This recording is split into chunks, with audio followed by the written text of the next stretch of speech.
Bom dia a todos. Mais uma vez, a paz do Senhor Jesus Cristo.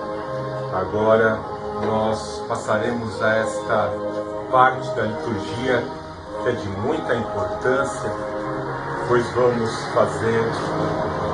ouvir o trecho da Palavra de Deus, vamos ouvir a palavra que o Senhor tem para as nossas vidas nesta manhã. Pelo instante, está fazendo um pequeno ajuste aqui na câmera para melhor ocorrer a filmagem. Agora ficou melhor. Vamos abrir nossas Bíblias, por gentileza. O Evangelho de João, capítulo 14. Evangelho de João, capítulo 14. Do versículo 1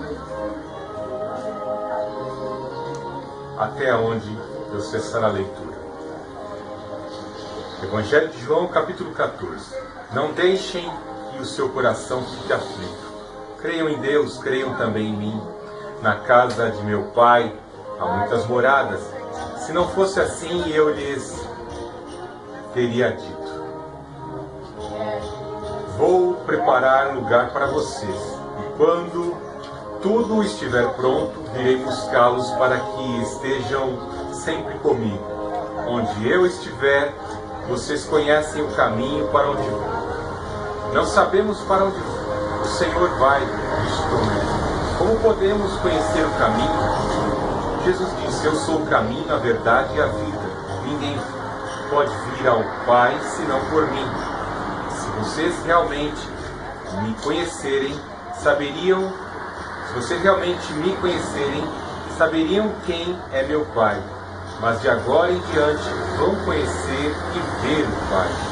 Felipe disse: mostra-nos o Pai e ficaremos satisfeitos. Jesus respondeu: Felipe, estive com vocês todo esse tempo e você ainda não sabe quem eu sou? Quem me vê, vê o Pai. Então, por que me pede para mostrar o Pai?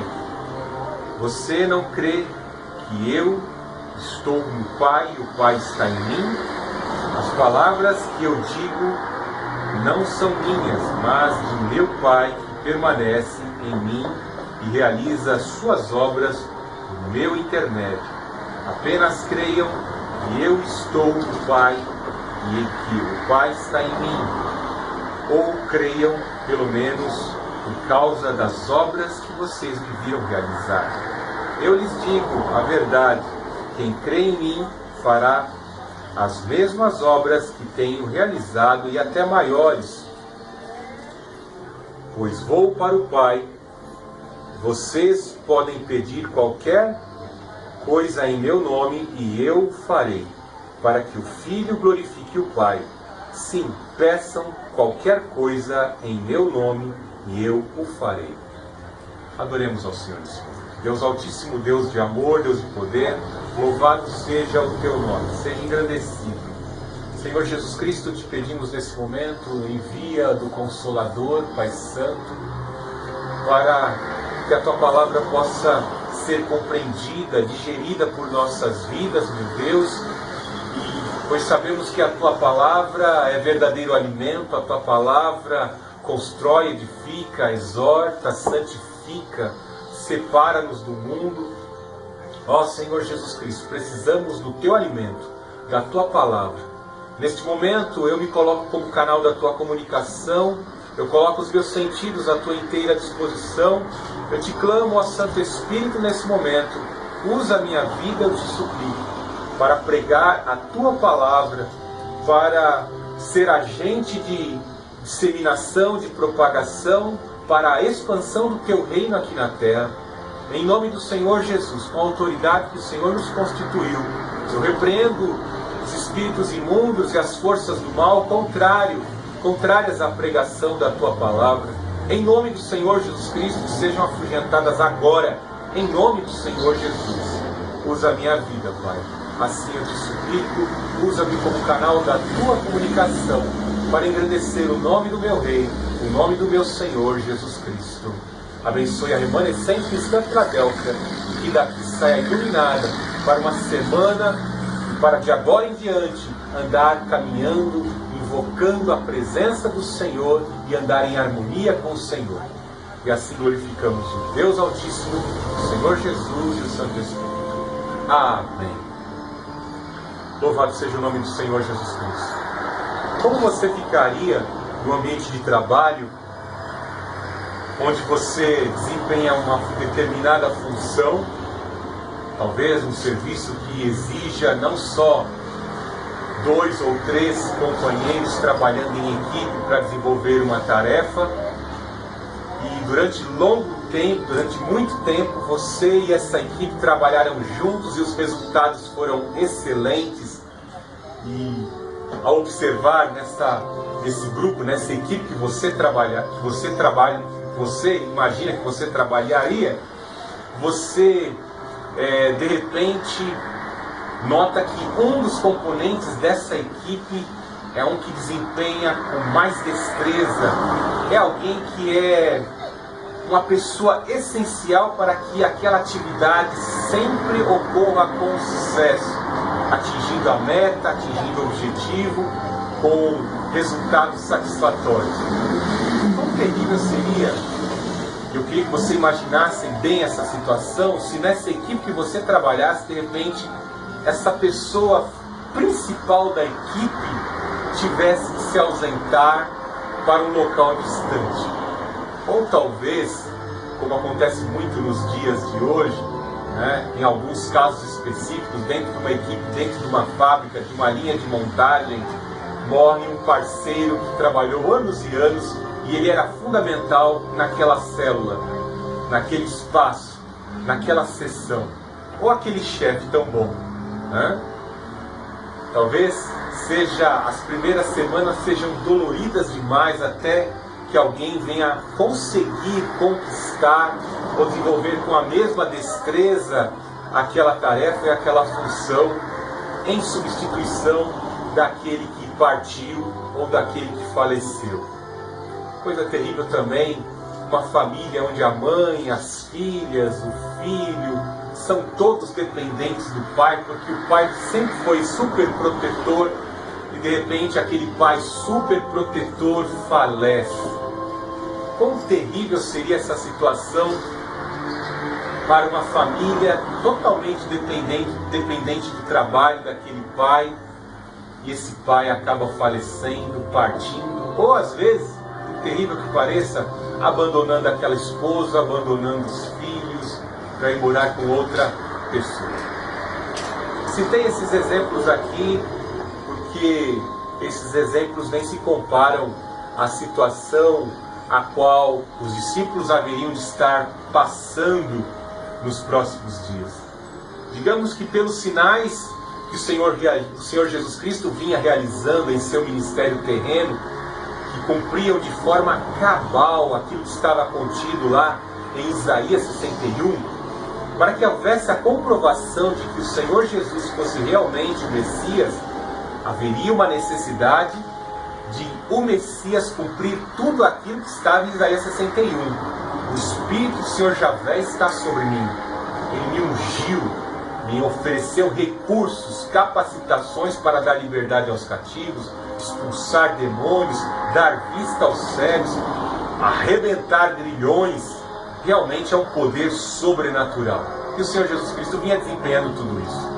E esses sinais, de certa forma, foram dando crédito, foram dando uma certa confiança, mas não em sua totalidade, àqueles 12 que seguiam o Senhor Jesus Cristo. Realmente eles estavam apegados por estar caminhando já um período de 3 anos com o Senhor Jesus Cristo.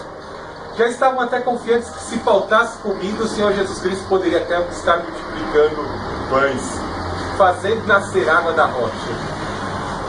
Quando eles iam atravessar um certo mar ou rio, eles já imaginavam, isso não é problema para nós, ele já andou sobre as águas, ele acalma a tempestade, impediu que a nossa embarcação naufragasse.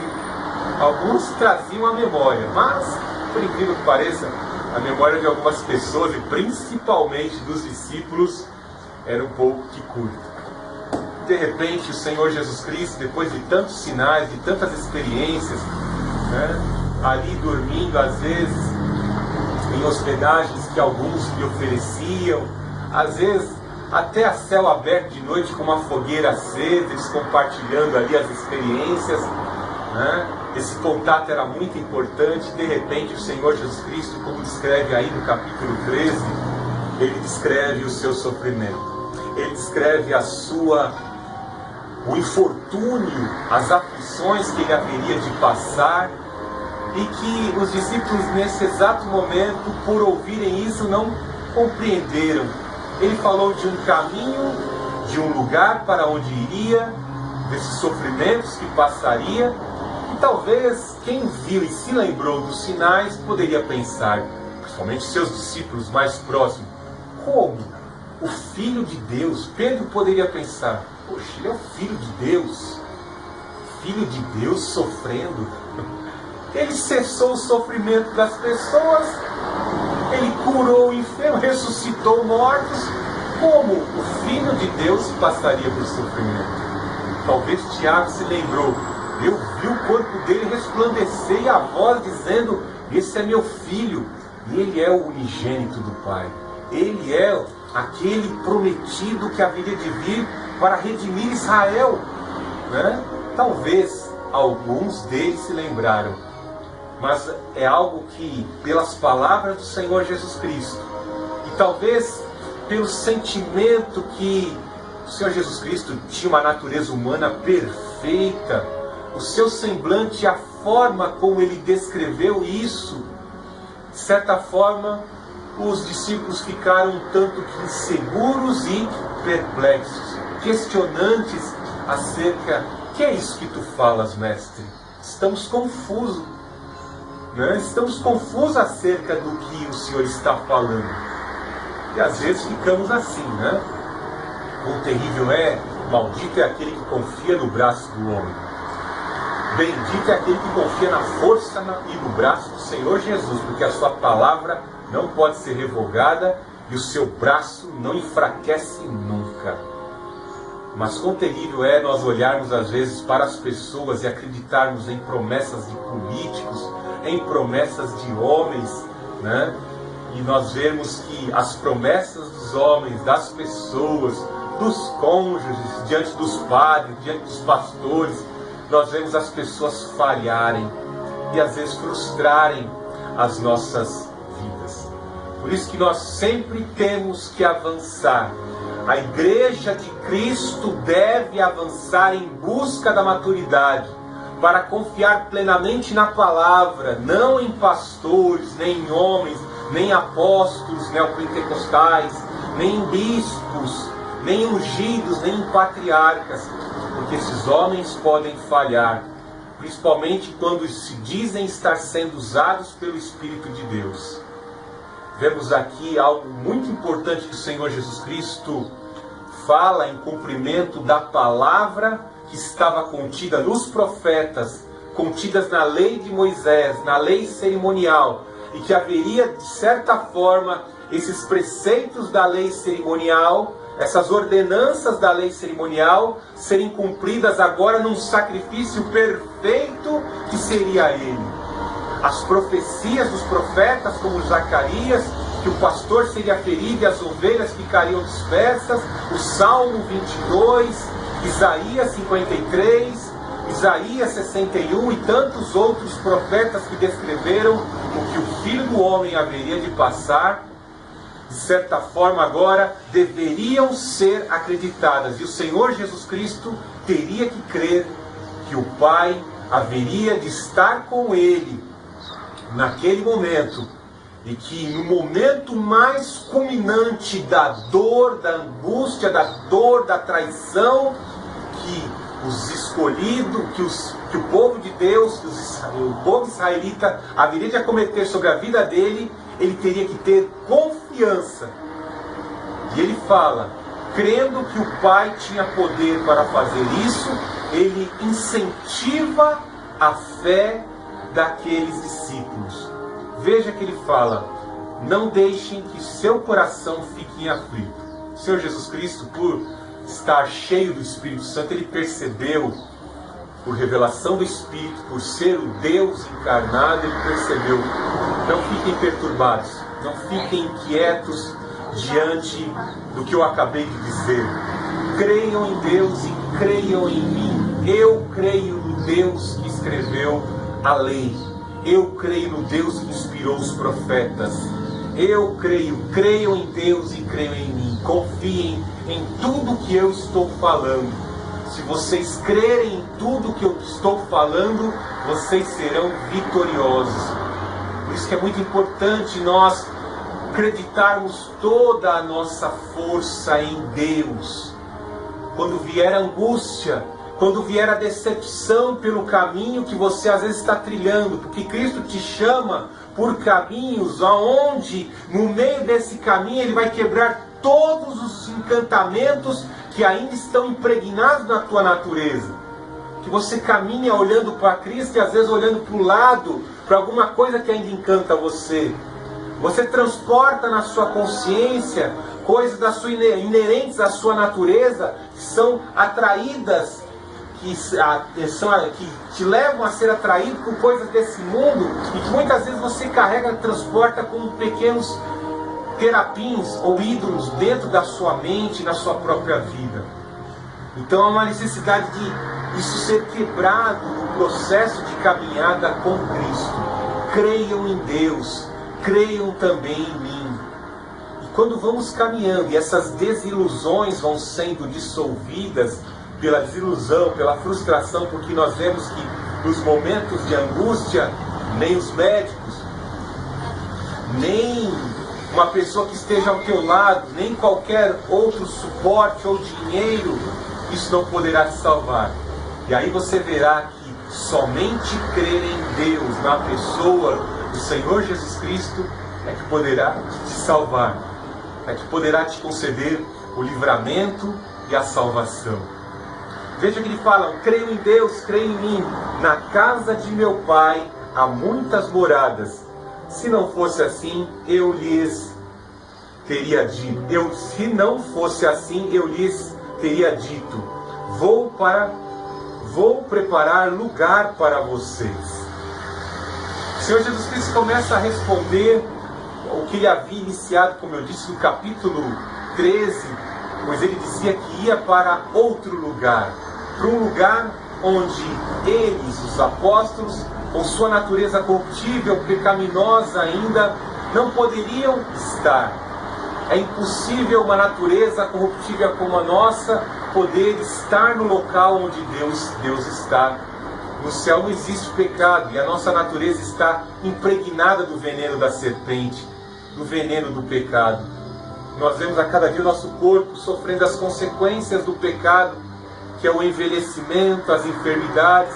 O pastor Fernando foi acometido na quarta-feira de uma infecção intestinal, desidratei e senti em alguns instantes da desidratação a morte chegando e sugando a minha alma, e eu invocando misericórdia e recorrendo ao único que pode salvar a minha alma, o Senhor Jesus Cristo.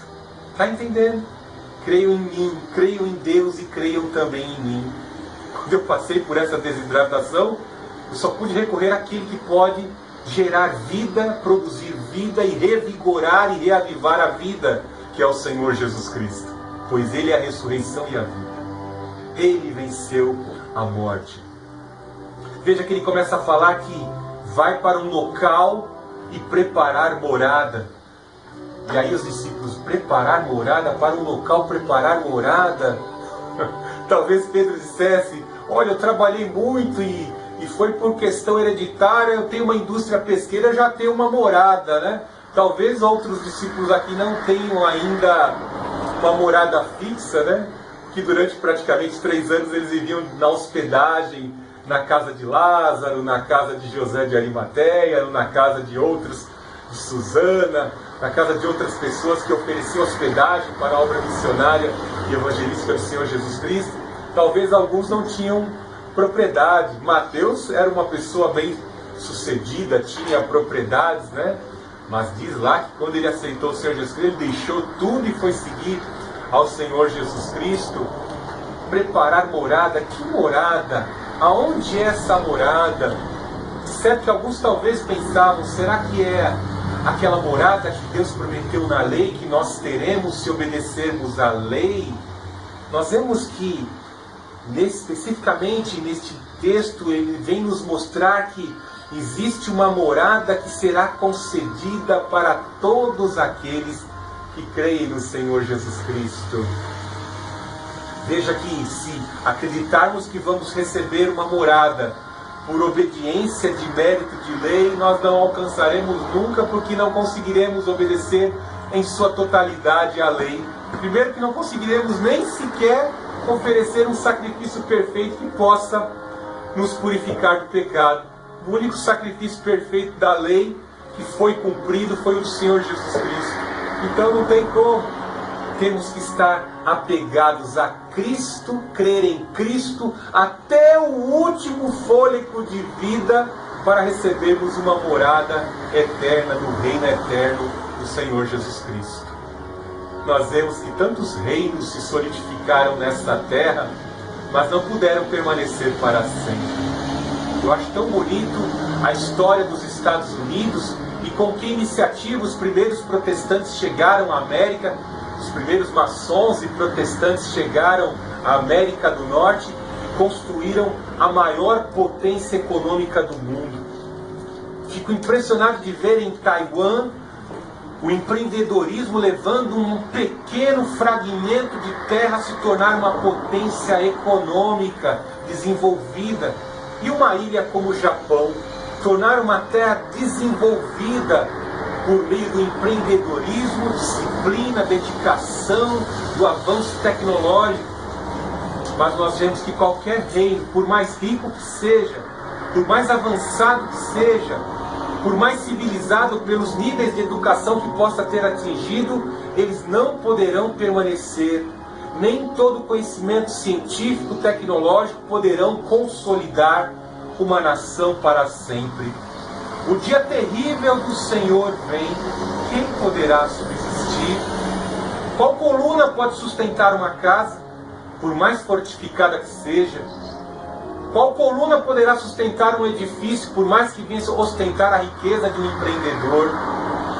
Nenhuma cidade, nenhum projeto urbano, nenhum avanço tecnológico, nada pode ser contrastado, nada pode ser comparado em pé de igualdade à tecnologia do Deus Altíssimo, que virá para estabelecer, sim, uma cidade incorruptível, sem corrupção.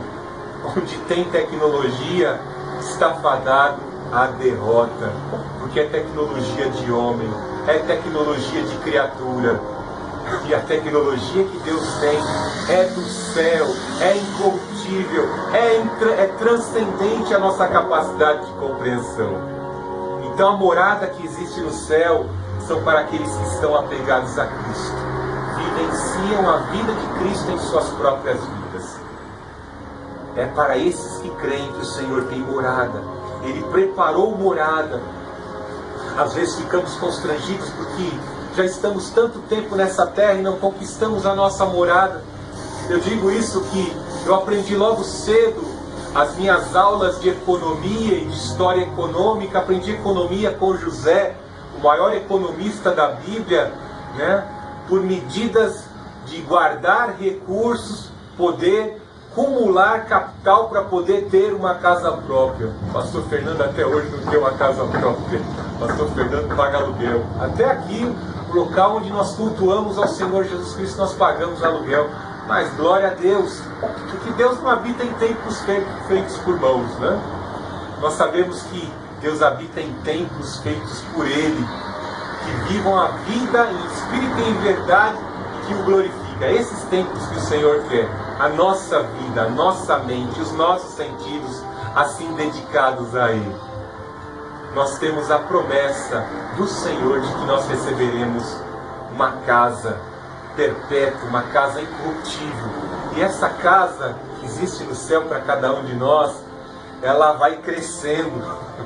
Não é uma casa já... De certa forma, o Senhor sabe qual será o tamanho de cada uma das nossas casas quando o reino ser estabelecido. Porque Ele é onisciente, Ele sabe de todas as coisas. Ele sabe de todos e quem serão aqueles que vão ser aprovados no grande e terrível dia.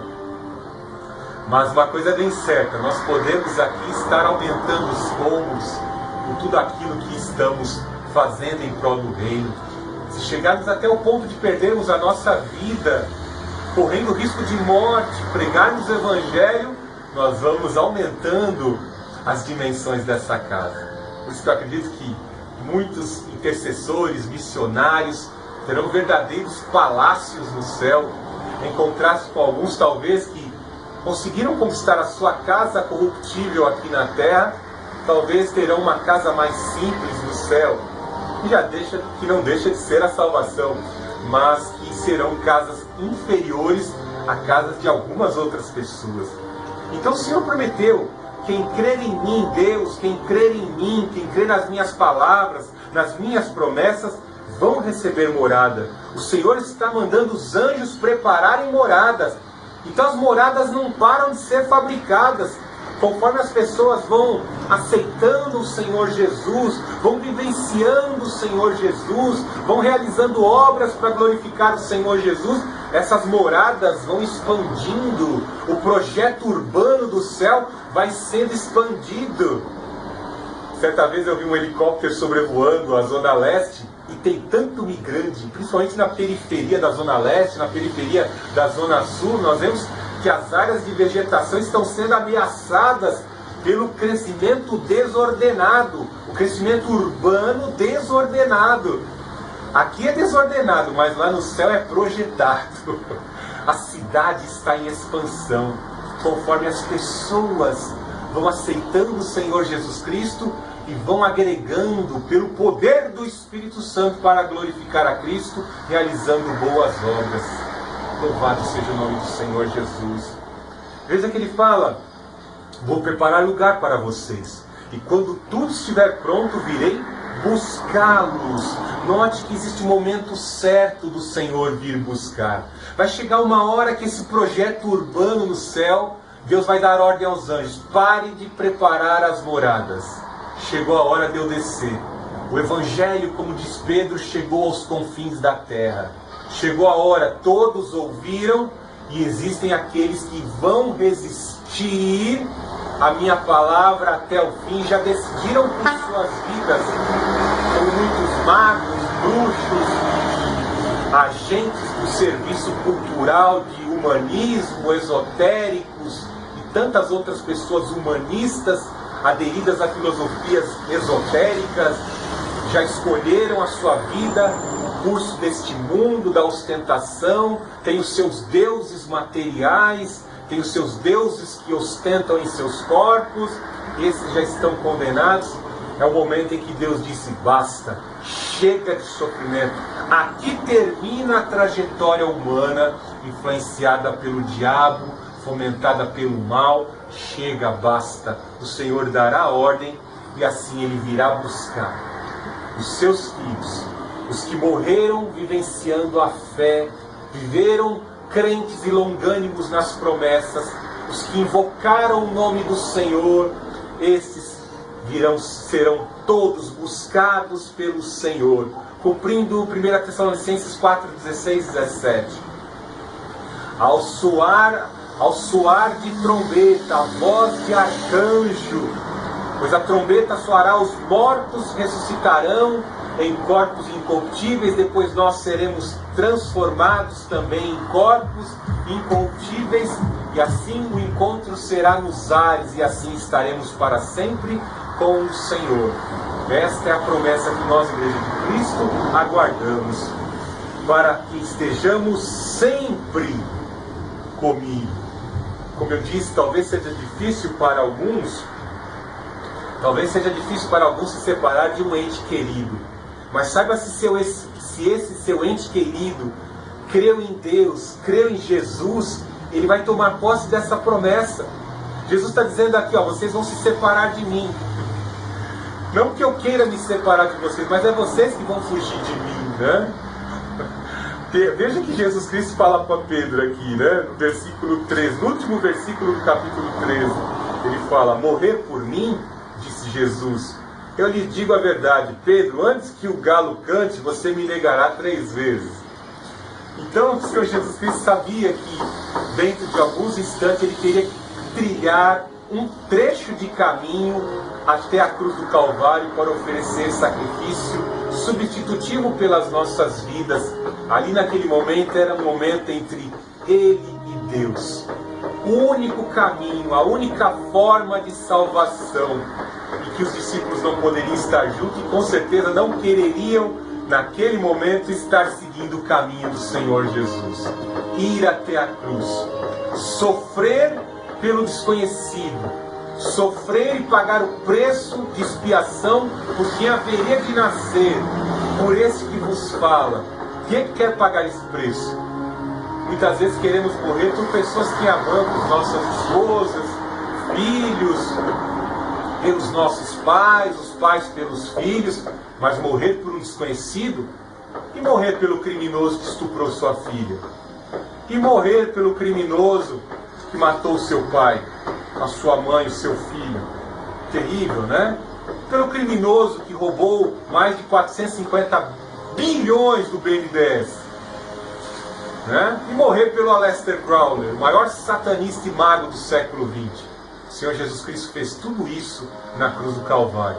Então era um caminho que eles não iam querer seguir. E ficou isso provado na vida do apóstolo Pedro, pois naquela mesma noite, sendo pressionado, naquela noite fria em que o Senhor Jesus Cristo foi traído, o apóstolo Pedro ali, negou 3 vezes, e o galo cantou. E o galo cantou e cumpriu-se a palavra que o Senhor havia predito sobre a sua vida. Que situação! O Senhor sabe, conhece as nossas entranhas, né? Vamos avançar. Vocês conhecem o caminho para onde vou. O Senhor Jesus Cristo havia dito em alguma circunstância o caminho que ele haveria de ir. Mas algo interessante que neste momento aqui parece que deu um branco na mente deles. E algo terrível que muitas vezes pode acontecer no caminho em que estamos andando com Cristo Jesus. Estamos andando com Cristo, Cristo está nos ensinando, Cristo está nos concedendo palavras, exortações importantes. E quando chega no âmago, quando chega no momento decisivo, o nervosismo, a pressão do mal contra as nossas vidas nos fazem esquecer do que aprendemos, do que nos foi ensinado. Esquecemos como vivenciar o caminho. Esquecemos como... O que é que eu tenho que fazer mesmo? Coisa terrível, né? Que situação, né? Vocês conhecem o caminho para onde vou. Não sabemos para onde vai, disse Tomé. Como poderemos conhecer o caminho? Veja que Tomé, nesse momento, ele veio demonstrar o que eu acabei de citar, né?